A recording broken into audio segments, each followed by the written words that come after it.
नमस्कार जी। आज हमारे साथ है कुंज बिहारी जिंदल जी, जो एस्ट्रो और वास्तु के एक्सपर्ट हैं। आज हम इनसे बातें करेंगे और इनसे जानेंगे कि आजकल जो ये स्कैम चल रहा है एस्ट्रोलॉजी का, इंटरनेट पे हर एक बंदा एस्ट्रोलॉजर बन के बैठा है, और भी काफ़ी इंटरेस्टिंग टॉपिक। तो चलिए शुरू करते हैं। नमस्कार जी। नमस्कार। आजकल हम देख रहे हैं इंटरनेट पे लोग खुद से ही एस्ट्रोलॉजी करने लगे हैं, खुद से ही यूट्यूब पे वीडियोस वगैरह देख के ऐसे प्रिटेंड करते हैं कि वो बहुत जाने माने एस्ट्रोलॉजर है। तो आपका क्या कुछ विचार है इस चीज पे? बहुत अच्छा सवाल है आपका। आजकल जो सोशल मीडिया में इंस्टाग्राम पर, यूट्यूब पर लोग देख के ना खुद ही रेमेडी करने चालू कर दी है बहुत से लोगों ने। बेशक वो एस्ट्रोलॉजी की है, वास्तु की है। और उसका कारण क्या है कि जैसे कि एक एस्ट्रोलॉजर ने बतलाया, भाई राहु का ये उपाय होता है। ऐसे आम तौर पर आपने सुना होगा, राहु खराब है, कच्चे कोले जल प्रवाह कर दीजिए। लेकिन उसको ये नहीं पता भी उसकी कुंडली के अंदर राहु कहाँ बैठा है, किसका योग बना रहा है, किसके साथ युक्ति है, क्या उपाय होगा। जबकि हर ग्रह का कुंडली के अंदर युक्ति, योग, खाने के अनुसार ही उपाय होता है और अलग अलग होता है। यही कारण होता है कि उसको उसका फल नहीं मिलता, या मिलता है तो उल्टा मिलता है। उसको वह उपाय नहीं करना चाहिए था और उसने वो उपाय कर दिया। नंबर दो, कुछ जो आजकल सोशल मीडिया पे है ना, लोग गारंटी लेते हैं या डराते हैं, ऐसे होगा तो आपको काल सर्प योग हो गया, दोष बन गया। जबकि ज्योतिष के प्राचीन शास्त्रों के अंदर काल सर्प दोष का कोई नाम ही नहीं है। एक योग है, योग तो बहुत है कुंडली के अंदर, लेकिन लोगों ने अपनी कमाई के लिए उसको दोष का नाम दे दिया। और हमारे यहाँ लोग दोष से डरते हैं, डरा के उनसे एक इनकम प्राप्त करना, इसीलिए ये ज्योतिष विद्या बदनाम होती जा रही है। जबकि हकीकत ये है कि जो हिंदुस्तान की ये सबसे प्राचीन विद्या है, इसके अंदर जो कुछ है बिल्कुल फैक्ट है। यह कमी है तो उसको देखने वाले की है, ज्योतिष की कमी नहीं है। आजकल हम देख रहे हैं वीडियोस वगैरह में, एड्स वगैरह में, तो क्या होता है कि सिर्फ वो हमसे डेट ऑफ बर्थ मांगते हैं हमारी, और वो सब कहते हैं कि हम आपका ये बता देंगे आपका वीज़ा आएगा कि नहीं, आपका एक्स वापस आएगा कि नहीं। क्या ये सब सच है? ऐसा हो ऐसे सकता है, है? आज समाज में है ना, ज्योतिष के अलावा और भी विद्याएं चली हुई हैं, जैसे कि न्यूमरोलॉजी। अब वो सब्जेक्ट अलग होता है। न्यूमरोलॉजी भी कई मेल की है। एक लोसोग्रीड वाली होती है, एक वैदिक होती है। बतलाने वाले का उस पे कितनी पकड़ है, कितना उसका अनुभव है, इस चीज के ऊपर डिपेंड भी करती है। ज्योतिष की लाइन विद्या पद्धति अलग है, न्यूमरोलॉजी की पद्धति अलग है। काफ़ी सारे ऐप्स भी आ चुके हैं जो अच्छा रिवेन्यू भी कर रहे हैं। अब जैसे एस्ट्रोलॉजी, हम नाम नहीं लेंगे उस चीज़ का, पर मतलब इतने बड़े वो बिजनेस बना चुके हैं, तो कुछ ना कुछ तो। हाँ, आज हिंदुस्तान में क्या, वर्ल्ड में ही ज्योतिष का एक बहुत बड़ा मतलब अरबों रुपया का बिजनेस चला हुआ है। लेकिन उसके अंदर बहुत अच्छे अच्छे विद्वान ज्योतिषी भी हैं, अच्छे अच्छे विद्वान हर लाइन के, वैदिक विद्या के, लाल किताब के, जैमिनी के, पराशरी के, केपी एस्ट्रोलॉजी के, सब अपनी अपनी विद्या में प्रारंभ रूप से एक्सपर्ट हैं। और ये भी मैं आपको बतलाता हूँ कि हर विद्या अपने आप में पूर्ण है। ऐसा कुछ नहीं है कि एक रिसर्च होते होते, जैसे कि पहले हम पैदल चलते थे, फिर बैलगाड़ी पे चलते थे, फिर साइकिल आई, फिर मोटरसाइकिल आई, और आज मिसाइल का टाइम समय चल रहा है। रिसर्च हुई ना। हाँ, सबकी जो ज्योतिष के अंदर माँ वैदिक विद्या ही है, वैदिक ज्योतिष है। लेकिन उसके बाद रिसर्च होते होते वो आगे आगे अपने अपने अनुभव के अनुसार इन्होंने समय लगाया, तो नई नई विद्याओं का जन्म हुआ। लोगों का परसेप्शन बन चुका है कि आजकल एस्ट्रोलॉजी एक बहुत इजी सोर्स ऑफ इनकम है। बस कुंडली देखो, रेमेडी दो, और पैसे बहुत सारे, और इनकम अंदर। क्या ऐसा आपको भी लगता है? क्या एस्ट्रोलॉजी इतनी आसान है कि हर एक कोई कर सकता है? नहीं, ऐसा नहीं होता। कुछ लोग समझते हैं कि दुकान से एस्ट्रोलॉजी की बुक्स खरीद ली है और पढ़ के हम एस्ट्रोलॉजर बन जाएंगे। नहीं बन सकते। इसके लिए एक बहुत लंबा अनुभव, एक गुरु का ज्ञान जरूरी है, और उसके बाद उसकी प्रैक्टिस, कुंडलियों के जो उसने रिसर्च की है, काम किया, और इसके अंदर एक बहुत लंबा समय लगता है। इसके साथ ही उसकी कुंडली के अंदर भी योग होता है, क्योंकि लाल किताब में तो खासकर ये चीज है कि लाल किताब अपने जो उसको पसंद है ना एस्ट्रोलॉजर, उसको ही पकड़ती है, वही सीख सकता है लाल किताब। आज लाल किताब बाजार में खूब उपलब्ध है, लेकिन कोई भी आज तक लाल किताब पढ़ के एस्ट्रोलॉजर नहीं बना। मतलब आपका कहना ये है कि लाल किताब खुद चुनती है किसको किसको हमें इसका ज्ञान देना है, ज्ञान देना है। क्योंकि लाल किताब ऐसी किताब है, एक चीज तो लिखी है सबसे पहले, कोई बाद में, कोई बीच में। क्योंकि लाल किताब में क्या है, ना वो राशि मानती ना नक्षत्र मानती, योगों के ऊपर चलती है। लोग अक्सर बोलते हैं कि एस्ट्रोलॉजर्स डर दिखाकर पैसा लेते हैं, स्टोन्स लो, पूजा करो, ये वो। क्या आप भी ऐसा करते हो? ये आपका सवाल बिल्कुल सही है। असल में क्या है, जब तक आदमी डरता नहीं ना, तो पैसे नहीं देता। अच्छा। ये भी एक फैक्ट है। हम्म। तो लोग उसको ना काल सर्प दोष, मंगलिक दोष, इस प्रकार के दोष कह कह के उसको डर बिठा देते हैं। फिर ये पूजा, ये नग, अच्छा नग, चलो नग तो ठीक है, नग भी एक ऐसी थ्योरी है, लेकिन उसकी कैलकुलेशन करना पर्टिकुलर एक अलग पद्धति है भी कौन सा नग इसको सूट करेगा। लेकिन वो कहते क्या है कि ये मैं दूंगा क्योंकि मेरे पास जेन्युइन है, बाजार में नकली है, मैं इसकी पूजा करूंगा, ये यंत्र बनाऊंगा, वो गलत है। जैसे अभी आपने बोला मांगलिक दोष में ये बोलते हैं कि उज्जैन में पूजा कराओ या तुलसी से विवाह करवा दो। क्या ये बात सच है? इससे कुछ ना कुछ हो सकता है सही? देखिए, ये जरूरी नहीं है कि मांगलिक दोष होगा दो शादी होंगी, ये मिथ्या है। दो शादी का योग अपने आप में अलग होता है कुंडलियों के अंदर। लाल किताब मांगलिक दोष को भी नहीं मानती। हाँ, वैदिक में है, उज्जैन में मंगलनाथ जी का मंदिर है, मांगलिक दोष वाले वहां जाकर मंगल जी की पूजा होती है। लेकिन लाल किताब मांगलिक दोष को नहीं मानती। हाँ, मंगल बद मानती है, उसमें अपने उपाय लाल किताब के हैं उसको कंट्रोल करने के लिए। कोई इंसान अगर एस्ट्रोलॉजी में बिलीव करता है और नहीं भी करता, कोई एक ऐसी चीज जो दोनों इंसानों को उसकी लाइफ बेटर करने में बिलीव करवा सकती है? देखिए क्या होता है, कुछ ऐसे भी कहते हैं भी जब किस्मत में लिखा है ऐसा होगा ही होगा, तो मैं एस्ट्रोलॉजर के पास जाऊं क्यों? आपने भी सुना होगा। तो उसमें तो ये भी लिखा है कि ये भी आदमी बीमार होगा, इसको कैंसर होगा, इसको हार्ट अटैक होगा, इसके फादर को हार्ट अटैक होगा, फिर डॉक्टर के पास क्यों जाते हैं? क्या डॉक्टर श्योरिटी लेता है? क्या डॉक्टर सर्जरी से पहले साइन नहीं करवाता? तो एस्ट्रोलॉजर के पास भी विश्वास ना विश्वास ये उसका अपना विषय है, करे या ना करे। लेकिन जब हम डॉक्टर के पास जाते हैं एक बीमारी के लिए, तो उस दिक्कत के लिए एक ज्योतिषी के पास भी जाना चाहिए। लेकिन वो चूज करना आपके उसमें है कि आप कैसा ज्योतिषी चूज करते हैं, कौन सी विद्या का करते हैं। ये भी मैं आज को आपको बतलाता हूँ कि जो उपाय हैं, उपाय सिर्फ लाल किताब ज्योतिष के अंदर ही है। जो पंडित रूपचंद जोशी जी ने बतलाया है या जो वो देते थे, और उसका ही रिजल्ट आता है। अब दूसरे पत्तियों के अंदर बहुत से कहते हैं कि ऐसा ये दशा चल रही है, ऐसा होगा, तो ऐसा जब होगा। भाई बीमार तो मैं आज हूँ, या ये दिक्कत जो आ रही है, बच्चा पढ़ाई तो आज कर रहा है, या वो हार्ट अटैक की दिक्कत तो अभी आने वाली है, तो क्या मैं उस दशा का इंतजार करूंगा?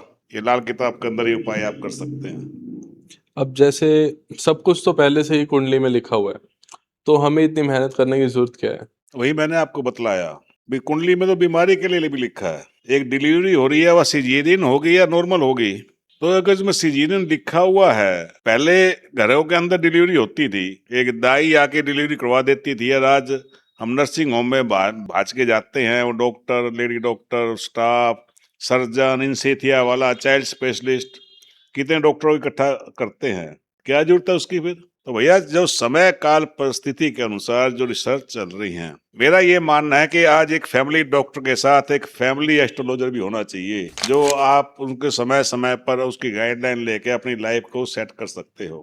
जैसे मैंने एक केस देखा था, उसके अंदर मतलब अभी उसकी उम्र होगी करीब 23 साल कुछ, तो उसको किसी एक एस्ट्रोलॉजर ने बताया था कि तेरी 40 साल तक की मौत हो जाएगी। तो क्या ये सच होता है? कोई ऐसे प्रिडिक्ट कर सकता है पहले से ही कि 40 साल तक उसकी मौत हो जाएगी या कुछ ऐसे? देखिए, विद्या हर चीज की है, लेकिन हमारी लाल किताब ज्योतिष के अंदर पंडित रूपचंद जोशी जी ने इस पर बिल्कुल ही बैन लगाया हुआ है कि आपने किसी भी क्लाइंट की मौत के ऊपर बात नहीं करनी या मौत के ऊपर प्रिडिक्शन नहीं देनी। पंडित जी ने लाल किताब में दो चीजों पे तो खासकर बैन लगाया हुआ है, जो कि आज के समय में समय काल परिस्थिति के अनुसार जरूरी भी है।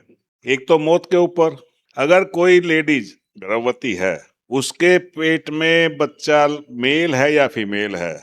जो लोग आजकल अल्ट्रासाउंड भी गवर्नमेंट ने ही बैन लगाया हुआ है। गवर्नमेंट ने बैन अब लगाया है, पंडित जी ने 1939 में बैन लगा दिया था अपनी लाल किताब में लिख के, भाई आपने उसके बारे में नहीं बतलाना। पर वैसे आप लोग देख सकते हो कि हाँ, वो पता लाल लग किताब से सकता है, लेकिन हम उस क्लाइंट को नहीं बतलाते, नहीं क्योंकि बता पंडित जी ने उसमें हमें भी डराया है।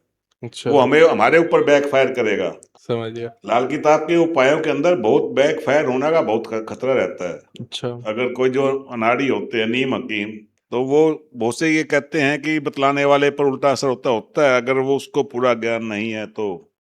जैसे एस्ट्रोलॉजी में आप अगर पैसे ही चार्ज करने लग जाओगे और आप बताते हो कि आप लोगों की हेल्प कर रहे हो तो उस चीज का बेनिफिट ही क्या होगा आपको नहीं, हेल्प को आप कैसे देखते हैं? हम हेल्प भी करते हैं, हमारे पास बहुत से गरीब क्लाइंट आते हैं, लेकिन कुछ ज्योतिष के नियम होते हैं जिसके अंदर एनर्जी ट्रांसफर करना बहुत जरूरी होता है।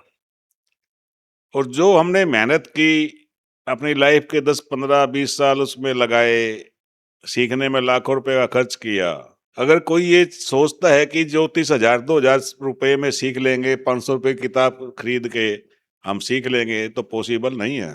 बिना गुरु ज्ञान के वो एक पद्धति के ऊपर भी निर्भर करता है। 2 2 साल 3 3 साल के कोर्स भी होते हैं, फिर उसके ऊपर प्रैक्टिकल प्रैक्टिस है, अपना अनुभव है, बहुत कुछ जिंदगी का लगाना पड़ता है। आपको कितना टाइम हो गया एस्ट्रोलॉजी करते हुए मुझे एस्ट्रोलॉजी लाल किताब में से मेरा संपर्क तो 30 35 साल से अच्छे से विद्वानों से रहा, जो आज इस समय दुनिया में नहीं है, जिनमें एक हुआ करते पंजाब के लखनपाल जी, जो कि 15 दिन हरियाणा में बैठते थे, फिर 15 दिन पंजाब जलंधर के रहने वाले थे वो। फिर उनके एक चेले थे अशोक कपूर जी, अभी उनका बेटा है गौरव कपूर।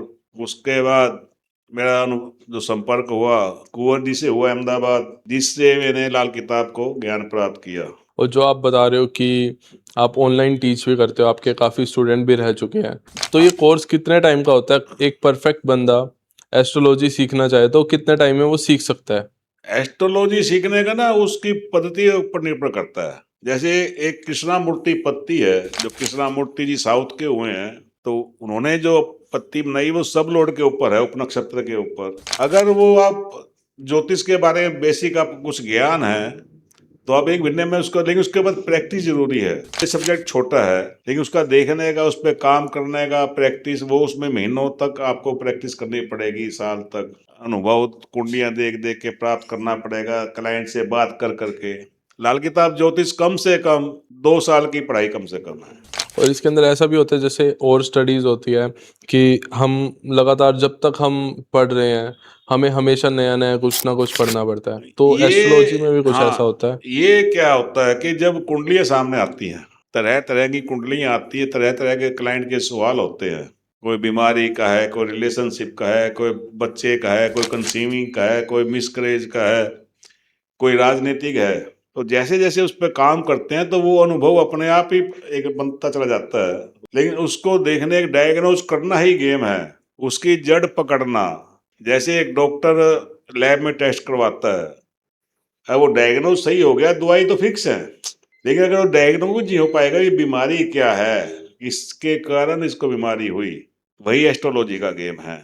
आपके एस्ट्रोलॉजी के करियर में अभी तक आपके पास कुछ ऐसा फनी भी आया होगा कि आप खुद उसके क्वेश्चन सुन के हंसे हो गए कुछ ऐसा एक्सपीरियंस रहा हो आपका हाँ बिल्कुल, आजकल ऑनलाइन का जमाना है, सोशल हम्म मीडिया का जमाना है।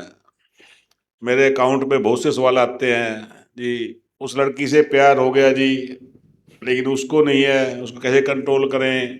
जबकि देखिए, विद्या, ज्योतिष की विद्या एक बहुत ही शुद्ध विद्या है, और इसमें कोई गलत काम नहीं होता। बहुत से कहते हैं कि मुझे शादी तो की हुई है जी, मैं दूसरी शादी भी करना चाहता हूँ, लेकिन अगर सही ज्योतिषी है, वो किसी को गलत काम की राय नहीं देगा।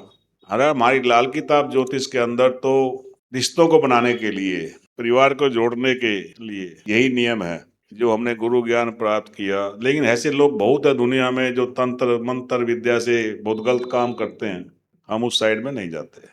कुछ ऐसा आप कोई ऐसी रेमेडी भी दे सकते हो क्योंकि आजकल की जनरेशन एक घर वाली एक बाहर वाली ये आजकल बहुत चल रहा है जैसे कॉरपोरेट सेक्टर में आप देखोगे गुड़गांव साइड सब कॉरपोरेट में होते हैं वहाँ पे भी उनके अफेयर्स होते हैं और बाहर भी और घर भी तो कुछ ऐसी रेमेडी भी हो सकती है या कोई आपके पास आया हो कभी कि मुझे घर वाली भी रखनी है और बाहर वाली भी रखनी है? मैं लाल किताब ज्योतिष करता हूँ, केपी एस्ट्रोलॉजी करता हूँ, एस्ट्रो वास्तु करता हूँ। जैसे कि आपने देखा होगा जो वैद्य होते हैं, डॉक्टर होते हैं, वो दवाई के साथ परहेज देते हैं। और जो पुराने वैद्य होते थे वो तो पहले परहेज फिर दवाई। आपको ये सुनकर अचंभा लगेगा, लाल किताब ज्योतिष के अंदर सबसे पहले परहेज है। और जो आप कह रहे हो भी एक घर वाली एक बाहर वाली, वो तो उसका कैरेक्टर खराब हो गया। अगर जातक का कैरेक्टर खराब हो जाएगा तो उसका शनि ग्रह खराब हो जाएगा, तो शनि देव उसके खिलाफ हो जाएंगे, उसका शनि मंदा हो जाएगा जो कि कर्म का देवता है, न्याय का देवता है।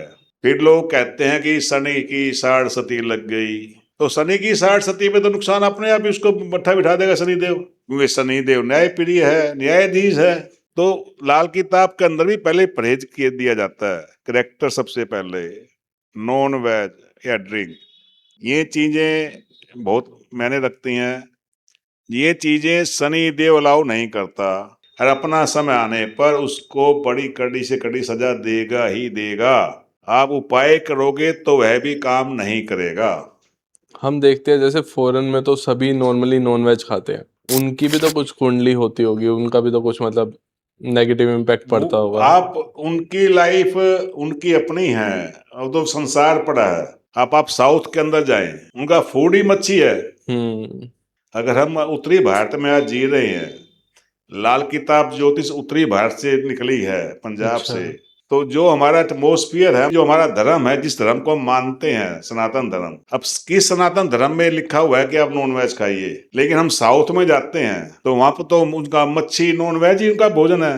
हर चीज समय काल परिस्थिति के ऊपर भी डिपेंड करती है। जैसे मैंने आपके बारे में सुना था कि आप वास्तु के भी बहुत एक्सपर्ट हो, आपने बहुत बड़े बड़े प्लॉट्स के कंपनीज के वास्तु करे हैं। तो मैंने जैसे सुना है, रील्स में भी देखा है काफ़ी बारी कि सीढ़ियों के नीचे टॉयलेट नहीं बनाना चाहिए। क्या ये सच है? हाँ, और ऐसा क्यों?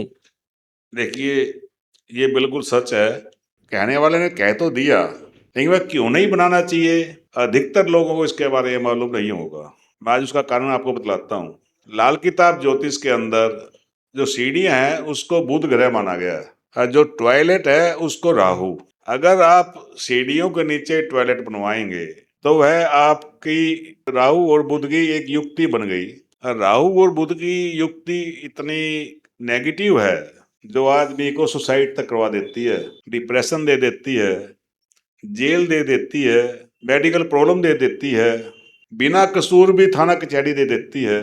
ये कारण है कि वह युक्ति घर में अगर मन गई, जो कि हमेशा परमानेंट रहेगी, तो नुकसान करेगी। लेकिन ये आप आम लोगों से नहीं सुन पाएंगे, उनको पता ही नहीं है।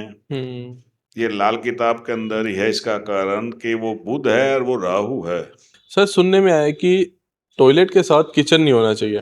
क्या ये भी वास्तु में नुकसान करता है? हाँ, बहुत अच्छा सवाल किया आपने अमन जी। इसमें नुकसान करता है, लेकिन वो नुकसान कब करेगा, कैसे करेगा, उसकी बनावट पे भी निर्भर करता है। रसोई की जिस दीवार के ऊपर हमारा बर्नर है, गैस कनेक्शन है, अगर साथ में लगते टॉयलेट की सीट उसी दीवार पर होगी तो निश्चित तौर पे वो नुकसान करता है। नुकसान भी मैक्सिमम उसमें क्या है, घर में बीमारियों का आगमन होना, इन्फेक्शन होना, ये कारण ज्यादा होते हैं। क्योंकि जब सेम दीवार के ऊपर बर्नर भी होगा और टॉयलेट सीट भी होगी तो कीटाणुओं का आदान प्रदान होता है, उसकी नेगेटिव एनर्जी दीवार से होती हुई खाने में मिलती है।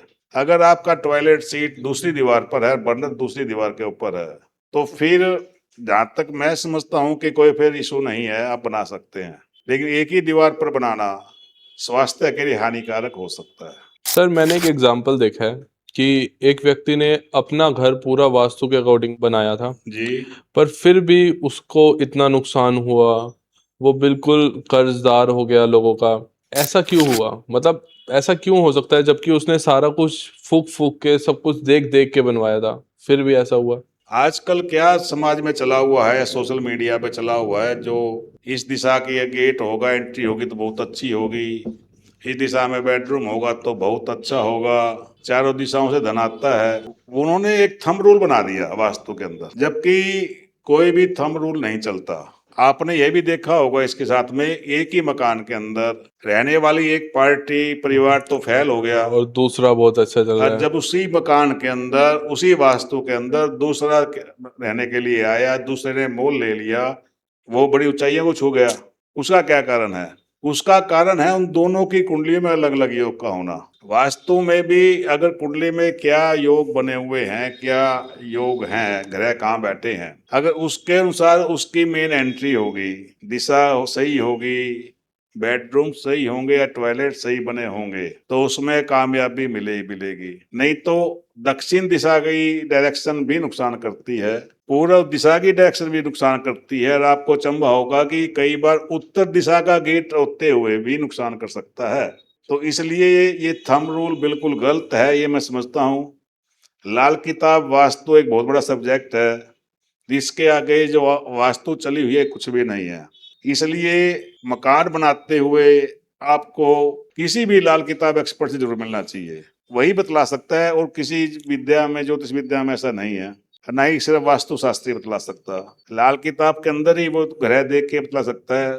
उसके अंदर उम्र भी एक चैप्टर है, भी आपका ये ग्रह यहाँ बैठा है तो इस उम्र में आपको मकान बनाना चाहिए अच्छा। या नहीं बनाना चाहिए, या बिल्कुल ही नहीं बनाना चाहिए।